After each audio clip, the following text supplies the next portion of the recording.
Walang natatna ng mga otoridad nang salakayin nila ang umano'y Pogo Hub sa Makati City. Sinuyod ng mga otoridad ang gusali pero nakapag-alsa balutan ng mga empleyado. Nadatnan pa ng mga operatiba ang iba't ibang kagamitang gaya ng computer, cellphone, hard drive at mga SIM card.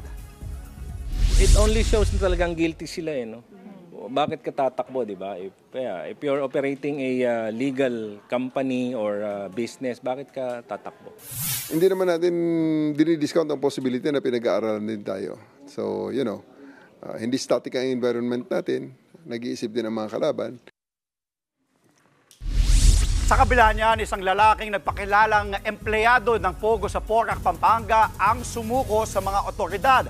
Hawak na siya ng Presidential Anti-Organized Crime Commission o PAOC. Mga kapatid, Dimples Romana po, kumpletuhin ang inyong umaga ng mga kwentong puno ng inspirasyon. Salubungin po ang bawat araw ng may ngiti at pag-asa.